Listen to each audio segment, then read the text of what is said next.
todo nuestro auditorio del Instituto Nacional de Investigaciones en Ciencias Tributarias? Soy Liliana Vizcaíno y en esta bonita tarde nos encontramos en presencia del maestro, contador público, Manuel Ríos Zúñiga, que es el administrador desconcentrado de auditoría fiscal de aquí del SAT del estado de Querétaro. ¿Cómo se encuentra usted? Bien, Lili, con el gusto de recibirlos, licenciados, bienvenidos. Qué gusto de verdad que nos reciba en la cálida oficina que tiene usted y en vacaciones que está trabajando, ¿eh? Bueno, a nosotros nos tocó estar justamente de guardia y lo hacemos con el gusto. Perfecto, muchísimas gracias. Marco, ¿cómo estás? Hola Liliana, muy bien, muchas gracias.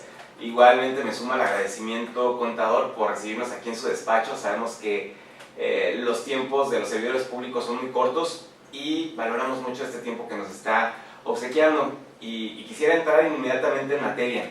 La vez pasada que tuvimos la oportunidad de platicar con usted, nos comentaba que nunca había estado tan cerca del servicio público como ahora. Le había tocado estar del otro lado del escritorio, nos enseñó las credenciales por las que hoy ocupa este cargo y hacíamos referencia de por qué en México no existía una correcta cultura tributaria o por qué no teníamos una cultura tributaria que realmente contribuyera al fortalecimiento fiscal. Y usted nos daba una respuesta, pero ahora nos gustaría que nos los compartiera todo el público del Instituto Nacional de Investigaciones en Ciencias Tributarias.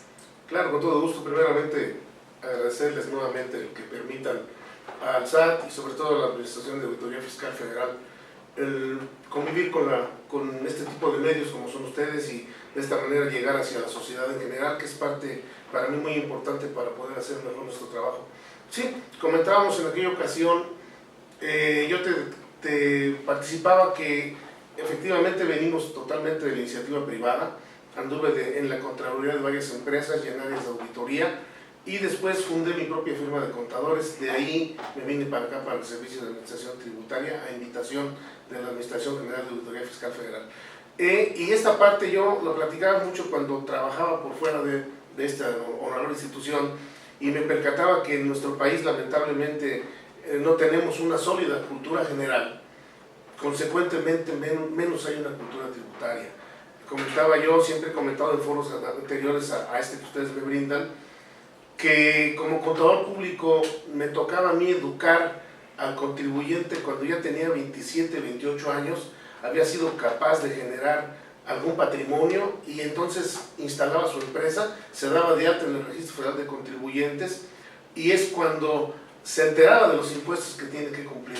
Yo creo que, y es parte importante de esta administración, el tratar de llegar hacia las nuevas generaciones desde que son unos niños en la parte del civismo fiscal e ir escalando hacia lo que es la cultura tributaria que tanta falta le hace a este país. Así es. Maestro, indudablemente estamos en una etapa complicada para el país en razón de la recaudación fiscal. ¿Cuáles son los mayores retos que enfrenta usted como administrador desconcentrado en esta área tan compleja y tan difícil en razón de las empresas o de las negociaciones que no dan facturas? Mira, justamente es una muy buena pregunta la que tú me haces y me la han hecho en otros foros y la respuesta siempre ha sido la misma de mi parte.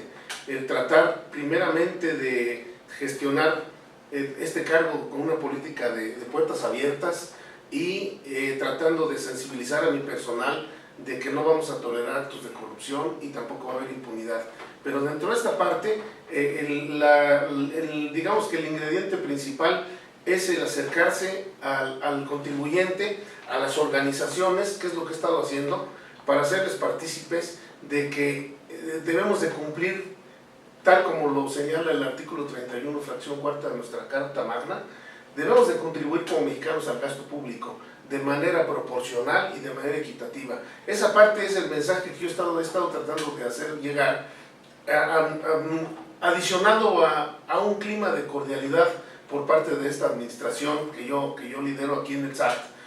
Y ha funcionado muy bien, se han acercado muchos contribuyentes con un servidor en aras de tratar de corregir su situación fiscal o de no caer en errores y se les ha orientado de tal forma que creemos nosotros que empiezan a cumplir o van a cumplir con sus obligaciones tributarias. Han llegado empresarios también con determinadas situaciones donde ya tienen ellos algún crédito fiscal o alguna situación y nosotros lo que tratamos de hacer es de ayudarles para dentro de los límites que establece la ley, poder hacerles que cumplan con sus obligaciones tributarias. Finalmente es una tarea un tanto cuanto complicada porque, pues lo que les comentaba, en México hay una situación carente de cultura tributaria, y si a eso le agregamos que hay por ahí muchos vivos que se ponen a dar estrategias fiscales en aras de bajar la base tributaria, pues la verdad es que lo único que hacen es comprometer el patrimonio del contribuyente, porque finalmente tarde o temprano nosotros nos damos cuenta.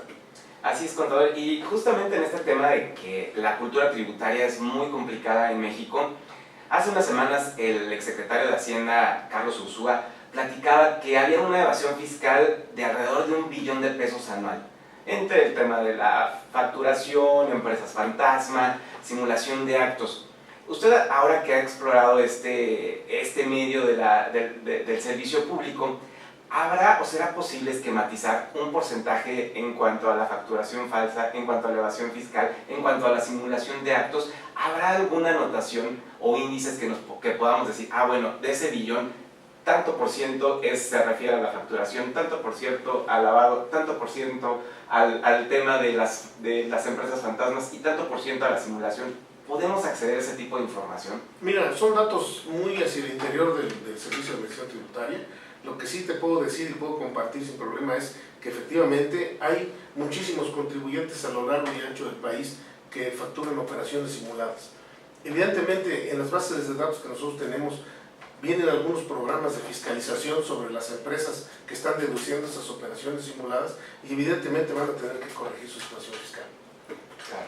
Indudablemente, maestro, Querétaro es uno de los estados más prósperos. Viene mucha gente de otros estados a establecerse, a vivir un lugar seguro, un lugar muy rico en muchos aspectos.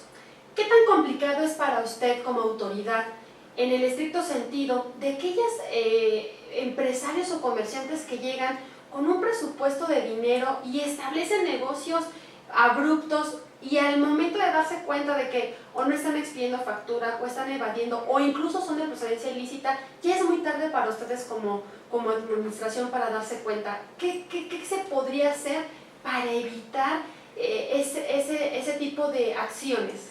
Bueno, es un tema complicado, definitivamente es un tema muy complicado porque, bueno, cualquier mexicano tiene al alcance de establecer un negocio o invertir su patrimonio. Aquí la situación es que ya hay varias leyes que convergen en el tema de poder identificar a esos individuos que están haciendo operaciones ilícitas. A partir de octubre del año pasado, desde el 2013, surgió la Ley Federal para la Prevención e Identificación de Operaciones con Recursos de Procedencia Ilícita, llamada comúnmente Ley Antilavado. A través de esta ley nosotros nos hemos estado dando cuenta de determinadas situaciones, y de inmediato, pues evidentemente, el marco de actuación es rápido. ¿Sí? El otro tema de las empresas que facturan operaciones simuladas, igual en nuestras bases tenemos la manera de poderlas identificar, y en cuanto las identificamos, pues evidentemente ejercemos nuestras facultades de comprobación, o en su defecto otro tipo de acciones correctivas de efecto inmediato. Nosotros sabemos que esta administración se ha destacado por la buena recaudación. La realidad es que sabemos que la gente se ha volcado en una confianza hacia el presidente y le ha dado justamente el espaldarazo para decir: yo contribuyo a pagar mis impuestos, y se han generado números incluso que no se habían generado en otras administraciones. Si usted estuviera en posibilidad, pues sabemos que es el Ejecutivo y se respetan los poderes, si estuviera en posibilidad de poder mejorar alguna legislación, ¿hacia cuál iríamos y por qué? Bueno, sí, efectivamente puede haber en el tintero muchos mecanismos de reforma que nos pudieran ayudar tanto a fiscalizar como a recaudar. Evidentemente, dentro de lo que son nuestras posibilidades, trataríamos de platicarlo con nuestros superiores. Tengo yo algunas propuestas emanadas tanto de un servidor como de agrupaciones de profesionistas aquí en el estado de Querétaro, que en su oportunidad he estado tratando de consolidarlas para, cuando se den los tiempos, poderlos llevar a la Ciudad de México con nuestros superiores y ver la posibilidad de una viabilidad, ¿sí? En materia de IVA, en materia de impuestos sobre la renta, en materia de lo que son los impuestos que paga el ciudadano. Estamos tratando de armonizar algunas estrategias, insisto, me ha acercado y se han acercado a mí, pues lo mismo colegios de contadores que asociaciones de profesionistas, en aras de buscar como parte de la armonía en las leyes fiscales, algunas estrategias o algunas disposiciones o bien algunas propuestas que nos ayuden a incrementar tanto la base de contribuyentes como la recaudación y la fiscalización. Maestro, usted fue presidente del Colegio de Contadores Públicos en el estado de Querétaro, orgulloso queretano. Tuvimos el placer de poder platicar con usted previamente en días pasados en lo importante y lo significativo que es para usted este estado. ¿Qué retos se enfrenta actualmente el estar del otro lado, ahora como autoridad? Retos muy importantes, definitivamente. El ser el primer originario de Querétaro en este puesto para mí es una gran responsabilidad, una grave y una grande responsabilidad.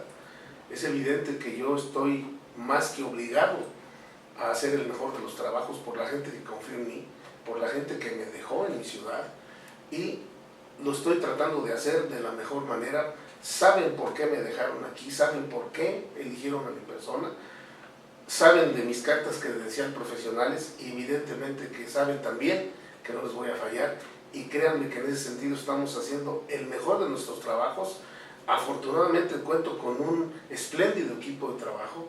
A mí me sorprende, y lo he dicho a mis jefes en México, la gran lealtad y cómo lleva la gente tatuada la playera, la camiseta del SAT, tanto jóvenes elementos, abogados fiscalistas o contadores, como personas ya mayores que ya tienen muchos años de servicio aquí, y que veo yo el ánimo que tienen de tratar de colaborar conmigo y tratar de hacer el mejor de los trabajos, y lo estamos logrando. Sin lugar a dudas, uno de los requisitos para ser servidor público es tener un profundo amor por tu país, y yo estoy convencido de que usted lo tiene. Y hoy estaba leyendo unas notas en la mañana en que decía que México está en tercer lugar de exportación de capital, de capital que viene pues del lavado de dinero. Para evitar estas cosas, la titular del SAT firmó un convenio con la titular de Función Pública, precisamente pues para evitar que fueran empresas fantasmas, que se eximiera el lavado de dinero en ese tipo de circunstancias. ¿Qué más pudiéramos hacer para evitar todo este tipo de evasión fiscal dentro del Ejecutivo, ahora que usted lo representa en este cargo público?